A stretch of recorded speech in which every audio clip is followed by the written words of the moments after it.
Donc, nous allons aborder là une notion fondamentale concernant les intervalles et intervalles centrés. Donc, pour aborder de manière rigoureuse la notion de limite, il convient avant tout de maîtriser la notion d'intervalle centré, parce que pour définir la limite revient, n'est-ce pas, à s'intéresser à cette notion qui est intervalle et centré. Eh bien, intervalle centré.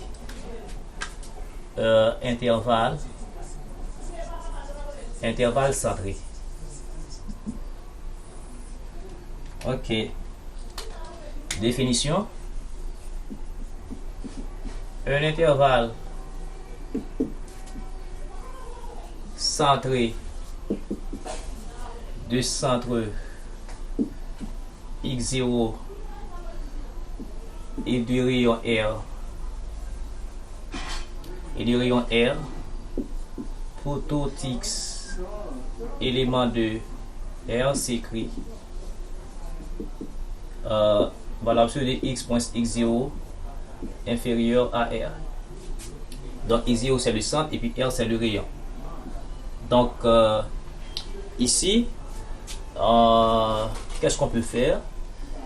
Si par exemple on a un intervalle i borné A et B, donc sur cet intervalle là on peut définir le diamètre, largeur, on dit aussi amplitude, d'accord, amplitude de l'intervalle, donc non disons par L, d'accord, donc c'est B moins A, la borne supérieure moins la borne inférieure. Et bien du coup si on veut le rayon de l'intervalle, le rayon R n'est autre que le diamètre divisé par 2, c'est B moins A sur 2.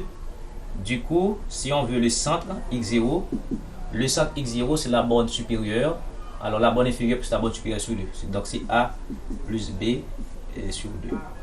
Eh bien, si on veut remonter à ça, on va supposer qu'on ait un x appartient à cet intervalle. Supposons, n'est-ce pas, que x appartiennent à l'intervalle AB. Donc x est compris entre A et B. Donc si on soustrait B moins A sur 2 aux trois membres, ça fait A moins B sur 2, x moins B sur 2, B moins B sur 2. Donc ça fait 2A moins B sur 2, x moins B sur 2. 2B moins B, ça fait B sur 2. Du coup, on a soustrait B sur 2, on va soustraire A sur 2. Ce qui fait 2A moins B sur 2 moins A sur 2. X moins B sur 2 moins A sur 2 inférieur à B sur 2 moins A sur 2. Et cette propriété et ce changement-là ne pose pas de problème parce que dans un intervalle, on peut ajouter, on peut soustraire un même nombre de l'inégalité. Ça ne change pas l'inégalité, c'est déjà maîtrisé, cette notion-là. Donc 2A moins A, ça fait A moins B sur 2, inférieur à X moins A sur 2 plus, alors A plus B sur 2, inférieur à B moins A sur 2. Donc, ici, on a B moins A sur 2, on a A moins B, on peut faire apparaître B moins A ici. Donc pour cela, on met un moins, ça fait B moins A sur 2, inférieur à X moins A plus B et sur 2, inférieur à B moins A sur 2. Donc c'est comme si on a ici tout ceci, on appelle ça un R inférieur à X, on appelle ça X0 là. R c'est B moins A sur 2, ça fait moins R, et ça fait X0 inférieur à R. D'accord? B moins A sur 2. Donc, comme on savait que si X inférieur à R est par la plus de X inférieur à R, R est le rayon positif, donc X est compris entre moins R et R. D'accord? Voilà. Eh bien, c'est comme si là, on a la valeur absolue. Donc tout ceci permet d'écrire la valeur absolue de x moins x0 inférieure à r. D'où ici. Voilà. Ok. Voilà comment on est arrivé à cette notion d'intervalle centré ici. Maintenant, avant d'aller plus loin, voyons quelques parties remarquables. Et quelques parties remarquables telles que partie minorée, partie majorée, partie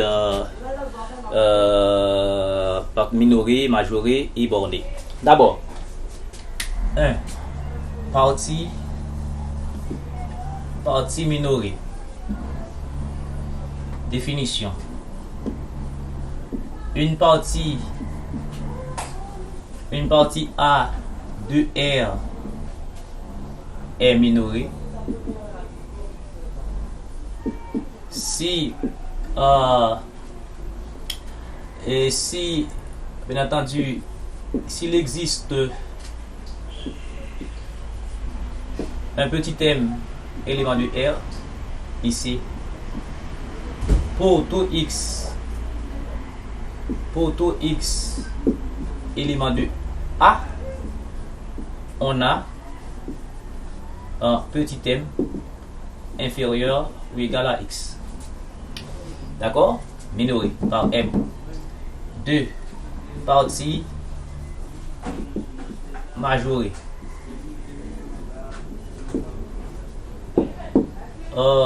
Définition. Une partie A de R est majorée s'il existe un grand M élément de R ou tout X élément de A, on a normalement X inférieur ou égal à M. Donc c'est majoré par grand M. Et 3, si A est minoré,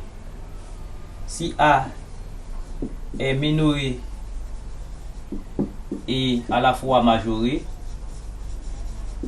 A est alors borné. Donc ça veut dire qu'il va exister un couple petit m grand M élément de R2 tel que pour tout X élément de A, on a X qui est compris entre petit m et grand M. Voilà. Eh bien, si une partie est minorée, mais cette partie-là admet une infinité de minorants. Et si une partie est majorée, alors cette partie-là admet une infinité de majorants. Donc vous allez écrire ça vous-même. Je vais vous montrer un exemple. Par exemple, si on a la partie A de 8 par exemple, cette partie-là est bornée. D'accord? Cette partie-là est bornée, donc 2 est un minorant. Est un minorant de A. Tout comme 8 est un majorant de A. Mais si 2 est un minorant de A, on peut continuer à trouver des éléments qui sont encore inférieurs à 2, n'est-ce pas? Qui restent encore des minorants. Ok? C'est pourquoi si la partie est minorée, donc ça admet une infinité. Eh bien, clairement, si dans A c'est l'intervalle de 8, donc les éléments qu'on a ici dans de 8, on peut trouver par énumération les éléments de A, c'est 3, c'est 4, c'est 5, c'est 6, c'est 7. D'accord? Eh bien ici, donc, et vous remarquez, si une partie est minorée, par exemple par 2, eh bien tous les x que je prends de la partie, eh bien ces x là restent supérieurs au minorant. Eh bien si la partie est majorée par 8, de même, tous les x que nous prenons dans la partie, n'est-ce pas, restent inférieurs à 8. Donc c'est pourquoi nous disons que si A est minoré par petit m, tous les x que nous prenons dans A, n'est-ce pas? Eh bien ces x là restent supérieurs à petit m, qui est le minorant. D'accord? Qui est un minorant. Eh bien de même, si la partie A est majorée par grand M, tous les x que nous prenons dans A restent, n'est-ce pas, inférieurs au majorant. Donc voilà un exemple clair pour vous montrer ce que c'est justement un majorant. Donc et pour aborder de manière rigoureuse comme on a dit, il faut avant tout maîtriser ça.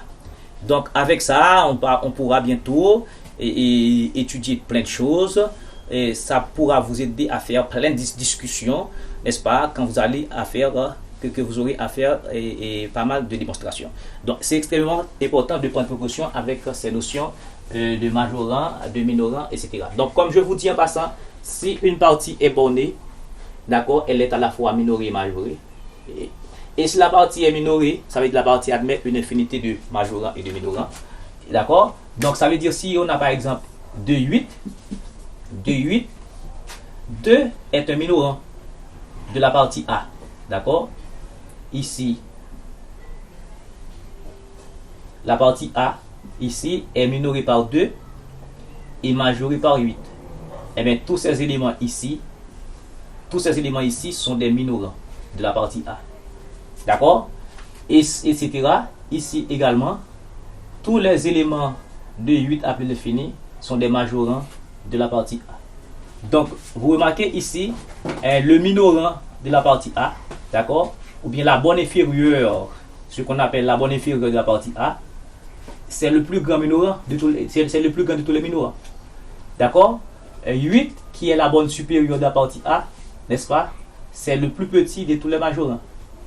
Donc ici on a un max, on a alors je vais rester simplement ici, je dois retourner encore 2 qui est la borne inférieure, donc c'est le plus grand de tous les minorants. 8 qui est la borne supérieure, n'est-ce pas, c'est le plus petit de tous les minorants. Donc c'est ce que vous montrer ici, de moins l'infini à 2 c'est une infinité, de 8 à plus l'infini c'est toute une infinité.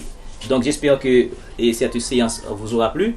Donc, votre devoir à vous-même, je ne vous demande rien que de vous abonner à cette chaîne et puis de partager pour le grand bien de tout le monde, parce qu'il y a plein d'élèves qui sont chez eux en confinement, qui n'ont pas accès à leur salle de classe. Mais ici, au moyen de la technologie, nous vous apportons ces cours-là. Et j'espère que vous allez répondre à cet appel. Cet appel consiste à vous demander de partager. C'est uniquement ça. Merci.